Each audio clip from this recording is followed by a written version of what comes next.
part of what we're doing here is bringing you some analysis on elections 2021. We're in conversation now with Dr. Zwelinzima Ndevu, who joins us via our video link this morning. Dr. Ndevu, thanks very much indeed for joining us here on the AM Report. In terms of analysis, in terms of our understanding of elections 2021, these must be very, very interesting for people like you and me when we're comparing it to 2016 and we're trying to unpack some of the trends. It's a difficult job this year, isn't it? It is indeed. Good morning and good morning to your listeners. It is indeed very interesting. I think on many levels, one would have thought because of the many challenges that we have in local government with many service delivery protests that we've seen, that the voter turnout would be very high, especially because local government elections have to do with bread and butter issues. But we are surprised that did not happen. Yeah. Voter turnout this year, just some of the numbers that I have in front of me, and this is by about 6 o'clock yesterday evening, we had 26% voter turnout. Dr. Ndevu, if we don't see a marked increase from 6 p.m. to 9 p.m. last night, I mean, that will be staggering in terms of voter turnout.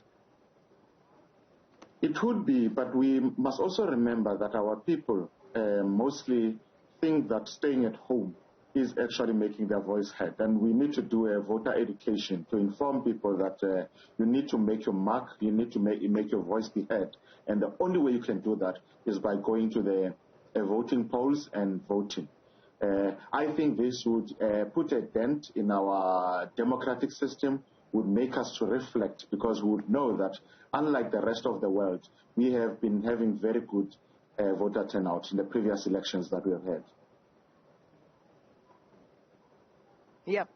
I mean, and that's the other point, I suppose, is that democracies around the world have free and fair elections with 30-odd% voter turnout. We've been doing quite well, as you say. 2016, we saw 58.2%, I believe, in terms of the number of people who actually showed up to make their mark. Yes, certainly. I think if you look at our trends, we have really, when there are issues within the country or within the local government space, the voting patterns or people that would turn out to the voting stations would really increase for people saying that we want to make our mark, we want our voice heard. But this time, we are seeing that there is a lack of confidence in public institutions, because this might be a vote of no confidence in public institutions or lack of trust in our established democratic institutions. And we need to really reflect on that as a country. Shall we talk about the context within which these elections are taking place? As you talk about a loss of confidence, if this voter turnout this year is as incredibly low as predictions say they might be, you know, it happens in the context of load shedding. We saw rolling blackouts just in the lead up to election day. We were promised that on election day there would be no load shedding. We saw parts of Johannesburg who get their power from city power. They were without electricity for several hours yesterday.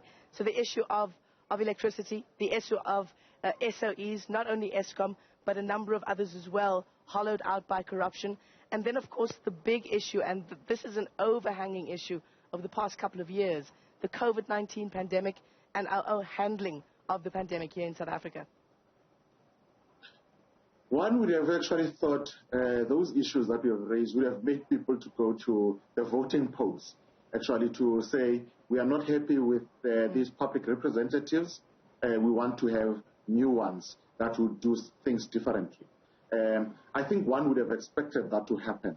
But it seems to say that in that context that you put it in, that people are saying, even if you change the individuals, but the system is not affected.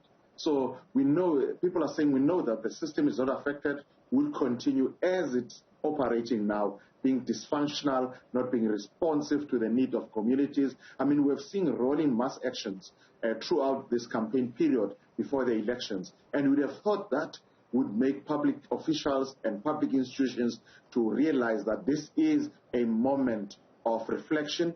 This is a moment that they should turn around things. And we're not seeing that happening. probably this would be a wake-up call, because if you look at the people that have not actually gone to the voting station, are mostly black communities that have just stayed at home, and other minorities have actually gone to the polling station and not voted for their traditional parties, but voted for small parties, as we see the results trickling in. And we need to give that sense to our people that if you are not happy with the process, you must go to the voting station. So shall we talk about the smaller parties, because we are seeing a record number of smaller parties, of independent candidates as well. Big projections for Action SA in particular, led by Herman Mashaba, here in Johannesburg. I mean, Johannesburg is one of the 3 big metros in Gauteng. The ANC and the DA both say they want to win it outright, but coalitions seem more and more likely given the past few months. Action SA projections there, putting it at around 31% in Johannesburg. Do you see the party making the kind of inroads that is predicted for it? I think we are seeing more and more people trusting smaller parties because of accountability issues. It is easy for smaller parties and independent candidates to account to their communities than big organizations that account to their national and provincial structures. So we're seeing that people are more warmly to these smaller parties. And I think with Herman Mashaba's track record in the metro, in the Johannesburg metro, many people in certain quarters had confidence in him. And I think they would, in looking at alternatives that they would give him an opportunity, as would remember that he has not finished his term of office. But I think it's still too early to tell as to how the result will turn out. But what we can see out of this clearly is that smaller parties would play a big role in deciding who runs these metros. Yeah. Shall we talk about the issue of coalition governments then? Because there aren't many coalitions that actually work in the country at the moment, are there, Doc?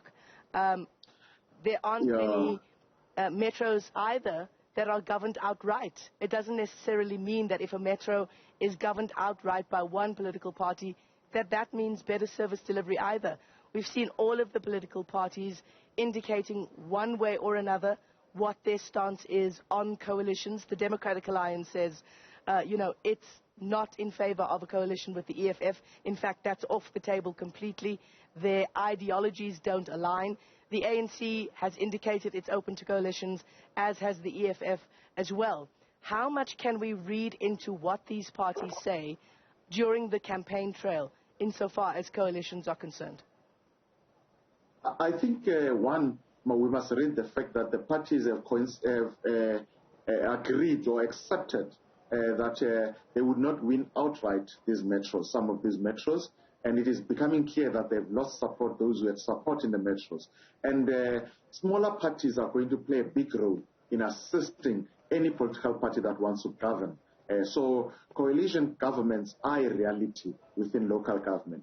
But as you have indicated rightfully so at the beginning of your question, that we have not seen any coalition government that works or functions properly.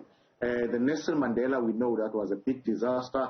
We are told that Ekurhuleni worked very well, but we know that there were accountability issues there that were at play, and there were challenges in terms of functionality of that coalition government. But I think the reality is that we would have to adapt quickly. We would have to understand how these coalition governments should work.